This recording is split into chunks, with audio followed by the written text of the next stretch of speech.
We're going to work on calculating the solubility of an ionic compound in pure water and then calculating the solubility of an ionic compound with a common ion. In this example, we're asked to calculate the molar solubility of nickel hydroxide in pure water and in 0.018 molar of sodium hydroxide. They also give us the value of KSP as 5.48 times 10 to the negative 16. Now, when they ask us to calculate the molar solubility, that's a big hint that we need to set up the ice table because molar solubility is the X in the ice table. So let's start off with a balanced chemical equation. Another hint is nickel hydroxide has to be a solid because we're talking about solubility and they've given us the KSP value. So nickel hydroxide gets dissolved to nickel 2 plus and 2 units of hydroxide. I also like to make sure that I write my given down, so KSP is 5.48 times 10 to the negative 16. I want to make sure that this equation is balanced by atoms and by charges. The next thing I want to do is set up my ice table. I want to make sure I put my units of molarity in here. And initially, I'm going to start with the nickel hydroxide solid before it dissolves, before the reaction happens. So that means I'm going to have 0 of the cation and 0 of the hydroxide. Now, I'm not even going to worry about the nickel hydroxide column because it's a solid and it doesn't get included in my expression. So I'm not even going to worry about what goes under there. For my change, it's always going to be plus or minus the coefficient times x. And by convention, the minus x is on the reactant side and the plus x is on the product side. So I'm going to go to nickel, and that's going to be plus x. And for the hydroxide, that's going to be a plus 2x. For the equilibrium, it's just initial plus change.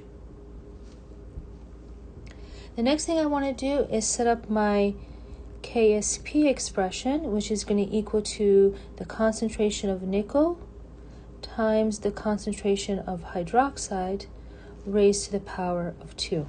Remember, nickel hydroxide is a solid, so I don't have to include that in my expression. The next thing I want to do is plug in my numbers.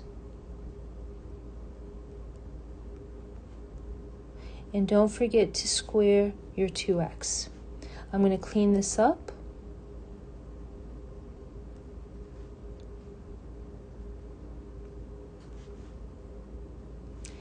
And then I'm going to divide by 4 on both sides.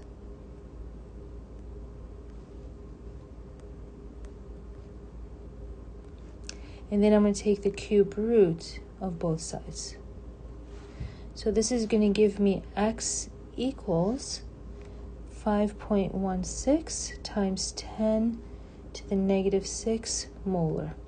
So this is the molar solubility of pure nickel hydroxide in pure water. Let's go ahead and calculate the molar solubility of nickel hydroxide in 0.018 molar of sodium hydroxide. So molar solubility means the X in the ice table, so I still need to set up a balanced equation.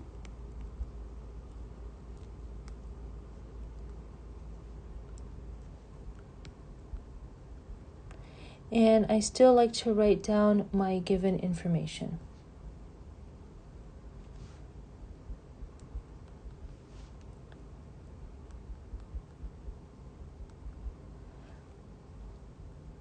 Since I need to solve for molar solubility, I do need to set up an ice table with units.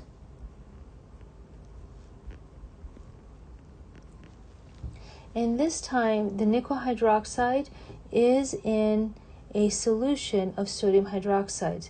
So that means initially I have 0 molarity of my cation, but I have 0.018 molar of my hydroxide. The solution that they're talking about in this problem is sodium hydroxide, and there's a common ion OH minus is in both of those molecules, so I can go ahead and put that number under the hydroxide. My change is plus or minus X, so my change for nickel is plus X, and my change for the hydroxide is plus 2X. My equilibrium is going to be initial plus change.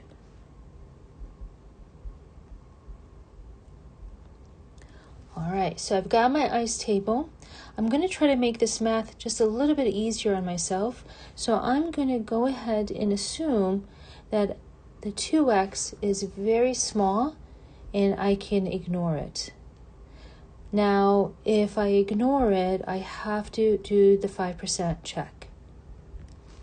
All right, so let's go ahead and set up my KSP expression.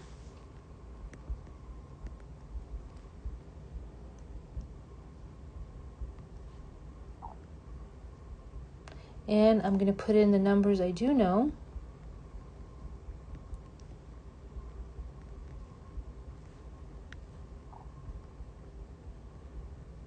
And don't forget to square that. I'm going to go ahead and clean that up.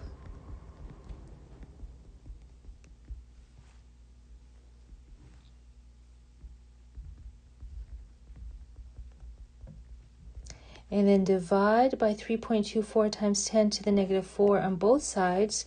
And I'm going to get x equals 1.69 times 10 to the negative 12 molar.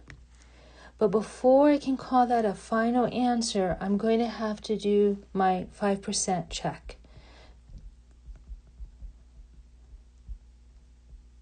So I ignored the 2x from the hydroxide. So let me go ahead and check that. I ignored 2x and we solved for x, so 2 times 1.69 times 10 to the negative 12th. I'm going to compare that to the initial concentration times 100, and this gives me 1.87 times 10 to the negative 10%. So this is less than 5%, so that means I can go ahead and box this in as a final answer. So what this shows is that the molar solubility in sodium hydroxide is much smaller than the molar solubility in pure water.